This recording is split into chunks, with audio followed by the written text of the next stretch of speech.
Hello everyone, আসসালামু আলাইকুম। মাত্র 10 মিনিটে মুচমুচে মুখরোচক কিছু বানাতে চাইলে আলুর এই টফি বা চকলেটগুলো খুব সহজে বানিয়ে নিতে পারেন। আর এই টফিগুলো এত বেশি মুচমুচে, এত মজা হয় যে 10টা খেলেও মন ভরে না। চলুন তাহলে বানিয়ে ফেলি। তো প্রথমে একটা প্যানের মধ্যে আমি খুবই সামান্য পরিমাণে তেল দিলাম, তারপর সামান্য একটু জিরা ফোড়ন দিলাম, তারপর এখানে আমি কাঁচামরিচ কুচি দিয়ে দিয়েছি। তো কাঁচামরিচ কুচি আর জিরাটাকে হালকা একটু নেড়ে চেড়ে দিয়ে এখন এর মধ্যে দিয়ে দিচ্ছি পেঁয়াজ কুচি। খুব সিম্পলভাবে বানাচ্ছি। তো পেঁয়াজ কুচি আর মরিচ কুচিটাকে আমি এখন কিছুক্ষণ ভেজে নিব। যখনই পেঁয়াজ কুচিটা হালকা একটু বাদামি কালার চলে আসবে তখন এর মধ্যে অ্যাড করে দিচ্ছি দুটো সিদ্ধ আলু। আলু দুটো আমি এখানেই ম্যাশ করে নিচ্ছি, আর আলু দুটোকে আমি সিদ্ধ করে নিয়েছি। আর আমি খুব সিম্পলভাবে আলুর পুরটা বানাচ্ছি, খেতেও কিন্তু অসম্ভব মজা হয়, অনেক বেশি ফ্লেভারফুল হয়। তো দেখেন আমি একটা কাঁটা চামচ দিয়ে আলুটাকে এখানেই হালকা একটু ম্যাশ করে নিচ্ছি। আর এভাবে একটু হালকা করে ম্যাশ করে স্পুন দিয়ে নাড়াচাড়া করলে দেখবেন যে আলুটা একদম ম্যাশ হয়ে যাচ্ছে। তারপর আমি এখানে লবণ দিলাম, সামান্য একটু ধনিয়ার গুঁড়া দিলাম, 1 চিমটি পরিমাণে হলুদ গুঁড়া দিলাম। এখন এই সব কিছুকে আমি নেড়েচেড়ে খুব ভালো করে মিশিয়ে নিচ্ছি আর একটু ভাজা ভাজা করে নিচ্ছি। তো খুব ভালোভাবে দেখেন আলুটা কিন্তু ম্যাশ হয়ে গিয়েছে। আপনারা এই টেকনিকে খুব সহজভাবে আলুটা এর মধ্যেই ম্যাশ করে নিতে পারেন। তারপর এর মধ্যে আমি সামান্য একটু চিলি ফ্লেক্স দিয়েছি। তারপর এখানে আমি একটু বেশি পরিমাণে ধনেপাতা কুচি দিয়েছি। ব্যাস এটুকু দিলেই দেখবেন যে আলুর ওই পুরটা খেতে অসম্ভব মজা হয়ে থাকে। তো সব কিছু নেড়েচেড়ে দিয়ে এখন আমি নামিয়ে নিচ্ছি। আর ধনেপাতা দেওয়ার পর খুব বেশি সময় চুলা রাখছি না, নামিয়ে ঠান্ডা করে নিচ্ছি। এদিকে একটা বাটির মধ্যে আমি 1 কাপ ময়দা নিয়েছি, লবণ দিলাম 1/4 চা চামচ, সামান্য একটু কালো জিরা দিয়েছি, আপনারা চাইলে দিতেও পারেন নাও দিতে পারেন। তারপর এর মধ্যে আমি দিচ্ছি 1 টেবিল চামচ তেল। 1 কাপ ময়দার জন্য 1 টেবিল চামচ তেল নিয়েছি। তারপর খুব ভালো করে হাত দিয়ে তেল ময়দাকে মিশিয়ে নিচ্ছি। তেল আর ময়দাটা এতটাই ভালো করে মেশাতে হবে যাতে একটু ভেজা ভেজা ভাব হয়, আর হাতের মধ্যে মুঠো করে ধরলে যাতে মুঠো পাকানো যায় ঠিক সেভাবে ময়ানটা দিয়ে নিতে হবে। তেলের যাতে কোনো দলা ভাব না থাকে। খুব ভালো করে মেশানোর পর দেখেন এরকম মুঠো করা যাচ্ছে আর এরকম ঝুরঝুর করে ভেঙে পড়ে যাচ্ছে, তখন বুঝতে হবে ময়ানটা খুব ভালো করে দেওয়া হয়েছে। এখন অল্প অল্প করে পানি দিয়ে খামির বানিয়ে নিচ্ছি। অবশ্যই অল্প অল্প করে পানি দিয়ে খামিরটা বানাতে হবে, কারণ খামিরটা একদম নরম করে ফেলা যাবে না। আর এই খামিরটা খুব বেশি শক্ত হবে না, আবার খুব বেশি নরম হবে না, মিডিয়াম শক্ত রেখে খামিরটা বানিয়ে নিতে হবে।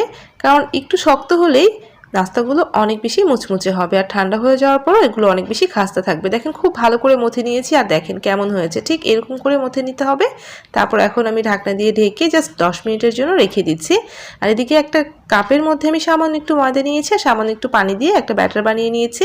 একটু পাতলা ব্যাটার করে নিচ্ছি অল্প করে, এটা আসলে পরবর্তীতে কাজে লাগবে, তাই এটা আমি একটু পাতলা করে অল্প করে গুলিয়ে নিলাম। এখন এদিকে দেখেন 10 মিনিট হয়ে গিয়েছে। তো এখানে 10 মিনিটে দেখবেন যে খামিরটা আরও অনেক সফট হয়ে গিয়েছে, তাই অবশ্যই খামিরটা একদম নরম করে বানাবেন না। খামিরটা যাতে নরম না হয় সেদিকে খেয়াল রেখে বানিয়ে নিতে হবে। এখন আমি এই 1 কাপ ময়দার খামির থেকে 3টা লেচি কেটে নিচ্ছি। তো 3টা লেচি কেটে নিয়েছি, আর এখন এর থেকে একটা লেচি আমি নিয়ে নিচ্ছি, আর এই দুটো আমি ঢেকে রেখে দিচ্ছি। একটা রুটি বেলে নেওয়া বোর্ডের মধ্যে নিয়ে নিয়েছি, তার মধ্যে আমি কিছুটা ময়দা ছড়িয়ে দিয়ে একটা রুটি বেলে নিচ্ছি। একটু পাতলা করে রুটিটা বেলে নিতে হবে, আর অবশ্যই ময়দা দিয়ে একটু বেলে নেবেন, তাহলে খুব সহজে বেলে নেওয়া যাবে। আর যেহেতু খামিরটা আমি নরম করিনি, একটু টেনে টেনে বেলে নিতে হবে, কারণ খামির যদি নরম হয়ে যায় তাহলে কিন্তু নাস্তাগুলো খাস্তা হতে চায় না, মুচমুচে হতে চায় না। দেখেন কতটা পাতলা করেছি। আমরা যেভাবে রুটি খাই পাতলা রুটি, ঠিক সেভাবে করতে হবে, তবে অতিরিক্ত পাতলা করে ফেলবেন না, তাহলে কিন্তু ফেটে যাবে। আমি আপনাদেরকে কেটে নিয়ে দেখাচ্ছি। এই দেখেন আমি স্টিলের গ্লাস দিয়ে কেটে নিচ্ছি, আপনারা স্টিলের ছোট বাটি দিয়েও কেটে নিতে পারেন, আবার আপনাদের কাছে ছোটো ছোটো কুকি কাটা রয়েছে সেটা দিয়েও কেটে নিতে পারেন। তো এই সাইজটা করে নিচ্ছি, তাহলে টফিগুলো দেখতে অনেক বেশি ভালো হয়। আর দেখতেই পাচ্ছেন এগুলো কতটা মোটা হয়েছে বা কতটা পাতলা হয়েছে। তো এভাবে আমি সবগুলো কেটে নিচ্ছি। আর অবশ্যই এটাকে খুব বেশি মোটা করে ফেলবেন না, আবার একদম পাতলা করে ফেলবেন না। তো রুটিটাকে ওইভাবেই বেলে নেবেন। দেখেন আমি কিভাবে নিয়েছি আপনারা দেখেই নিশ্চয়ই বুঝতে পারছেন। তো এভাবে আমি সবগুলো কেটে নিয়েছি, একবারই কেটে একটা প্লেটে তুলে নিয়েছি। এখন এটা থেকে একটা একটা করে নিয়ে আমি খুব ঝটপট টফিগুলো বানিয়ে ফেলবো। এটা বানাতে খুবই কম সময় লাগে। এখন আমি টফিগুলোকে বানিয়ে নিব, এর জন্য একসাথে কয়েকটা নিয়ে নিয়েছি। তারপরে এই যে আলুর পুরটা ঠান্ডা হয়ে গিয়েছে, এটার মাঝে দিয়ে দিয়েছি, অল্প করে দিয়েছি, খুব বেশি দিলে তো ভাঁজ করে নিতে কষ্ট হবে। তারপরে যে পানি দিয়ে ময়দা দিয়ে গুলিয়ে রেখেছিলাম ওটা নিয়েছি, একটু করে হাতের মধ্যে নিয়ে পুরোটা রুটির গায়ে এভাবে দিয়ে দিচ্ছি। ছোটো ছোটো রুটিগুলোর সাইড দিয়ে দিয়ে দিতে হবে, তাহলে এগুলো আর খুলে যাবে না। তারপর দেখেন আমি কিভাবে টফিটা বানিয়ে নিয়েছি। এটা বানানো খুব সহজ, খুব ঝটপট বানিয়ে নেওয়া যায়। তো একটার উপর আরেকটা এভাবে সেট করে দিয়েছি। আর পুরটা অনেক বেশি দিলে দেখা যায় যে এটা ভাঁজ করে নিতে কষ্ট হয়, তারপরও পুর না দিলে তো খেতে ভালো লাগে না, তাই আপনারা এটা আপনাদের বুঝে শুনে দিয়ে নেবেন। তারপর দেখেন আমি হাত দিয়ে কিভাবে চেপে দিচ্ছি, ঠিক এভাবেই কিন্তু চেপে নিতে হবে। তারপর দেখেন এখন কিভাবে আমি টফিটা বানিয়ে নিচ্ছি। এক পাশ থেকে নিয়েছি আর একটা অন্য সাইড থেকে এভাবে মুড়িয়ে দিয়েছি। তো এই লজেন্স বা টফিগুলো তো আমরা দেখি, সো এটা আপনারা বানাতেই পারবেন। এটা বানানো খুব সহজ, জাস্ট এই পাশে একটা মুড়িয়ে দিতে হবে, ওই পাশে একটা মুড়িয়ে দিতে হবে। তো দেখেন একটা আমি বানিয়ে নিয়েছি, কত সুন্দরভাবে বানানো হয়েছে। আর এগুলো কিন্তু খুলেও যাবে না, যেহেতু আমি ময়দার যে গোলাটা করেছি ওটা দিয়েছিলাম। তারপর এই যে একটা স্টিলের প্লেটে তেল লাগিয়ে নিয়েছি, তারপর একটা একটা করে সব টফি আমি এখানে রেখে দিব, তাহলে এগুলো একটাও একটা গাছের সাথে একটা লেগে যাবে না।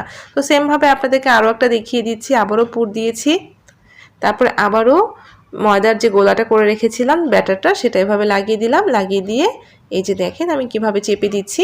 তো একটু ভালো করে উপর দিকটা চেপে দিতে হবে, তারপর পরেরটা এভাবে নিয়ে এসে চেপে দিলেই খুব সুন্দরভাবে টফি সেট হয়ে যাবে। আর টফির পেটটা তো একটু মোটা হয়ে থাকে, তাই সাইডগুলো এভাবে চেপে দিতে হবে, তাহলে খুব সুন্দর একটা শেপে চলে আসবে। তারপর দেখেন দুই সাইড থেকে এভাবে ধরে দুপাশে জাস্ট মুড়িয়ে নিব। এটা বানানো খুবই সহজ। তো এভাবে মুড়িয়ে হাত দিয়ে একটু চেপে চেপে দিয়েছি, তাহলে খুব সুন্দরভাবে টফি শেপ চলে আসবে। একটু মুড়িয়ে দিচ্ছি লজেন্সের মতো করে। তো দেখেন এভাবে আমি সবগুলো প্লেটে উঠিয়ে নিয়েছি। আর এগুলো দেখেন একটার সাথে একটা লেগে যায়নি, যেহেতু আমি নিচে একটু তেল ব্রাশ করে দিয়েছিলাম। তো এখন আমি এগুলোকে ভাজতে চলে যাব। দেখেন এগুলো কত সুন্দরভাবে বানানো হয়েছে। চুলায় আমি তেল গরমে বসিয়ে রেখেছিলাম, তারপর এই যে এক এক করে সবগুলো টফি তেলের মধ্যে ছেড়ে দিচ্ছি। আর চুলার আঁচটা কমিয়ে দিয়ে এগুলো ভেজে নিতে হবে, তাহলে কালারটাও সুন্দর হবে আর অনেক বেশি মুচমুচে হবে। তো আমি একসাথে বেশ অনেকগুলো দিয়েছি, আর এগুলো কিন্তু বেশ একটু ফুলেও যাবে। তো একটু পরপর এগুলোকে আমি নেড়ে চেড়ে সুন্দর একটা কালার আসা পর্যন্ত ভেজে নিচ্ছি। আর চুলার আঁচটা কমিয়ে দিয়ে ভাজছি, যাতে এগুলো অনেক বেশি খাস্তা মুচমুচে হয়। তো একটু পরপর এগুলোকে নেড়ে চেড়ে দিচ্ছি। আর এগুলোর পেটটা দেখেন কি সুন্দর ফুলে যাচ্ছে, দেখতে কতটা সুন্দর লাগছে তাই না? এটা দেখতে যতটা সুন্দর, খেতে অসম্ভব মজা। মানে খাওয়া শুরু করলে আপনি শুধু খেতেই থাকবেন, একসাথে 10টা খেয়ে নিলেও আপনার মন ভরবে না। আর দেখেন এটার কালারটা ঠিক এরকম ব্রাউন কালার হতে হবে, অনেক বেশি লালচে করে ফেলবেন না। যখনই এরকম বাদামি কালার হয়ে আসবে তখনই টফিগুলোকে তুলে নিতে হবে। দেখেন এটা কতটা সুন্দর লাগছে দেখতে। আমি কিন্তু এভাবে চুলার আঁচটা কমিয়ে দিয়ে সবগুলো টফি ভেজে নিয়েছি, আর বাকি যেগুলো ছিল সেগুলোকেও কিন্তু আমি এভাবেই ভেজে নিচ্ছি। আর সবগুলো ভেজে এই যে প্লেটে তুলে নিচ্ছি। এগুলো বানালে অবশ্যই অনেকগুলো একসাথে বানাবেন আর অনেকগুলো একসাথে ভেজে নেবেন, কারণ এটা খাওয়া শুরু করলে আপনি আর থামতেই পারবেন না। তো তৈরি হয়ে গেল দারুণ মজার মুচমুচে মুখরোচক আলুর টফি। বানাতে কিন্তু খুবই কম সময় লাগে। আশা করছি আজকের রেসিপিটা আপনাদের কাছে ভালো লেগেছে। আসছে রমজানেও কিন্তু আপনারা এগুলো বানাতে পারেন, খেতে ভীষণ মজা। দেখেন কতটা মুচমুচে, এটা খেতে এত মজা যে আমি একটা খাওয়া শুরু করেছি, তারপর শুধু খেয়ে গিয়েছি। আর গরম গরম তো অসম্ভব মজা লাগে খেতে, দেখেন কতটা মুচমুচে। তো রেসিপি ভালো লাগলে প্লিজ একটা লাইক দিতে ভুলবেন না, আর প্লিজ চ্যানেলটা সাবস্ক্রাইব করে আমার সাথেই থাকবেন। সবাই ভালো থাকবেন, আল্লাহ হাফেজ।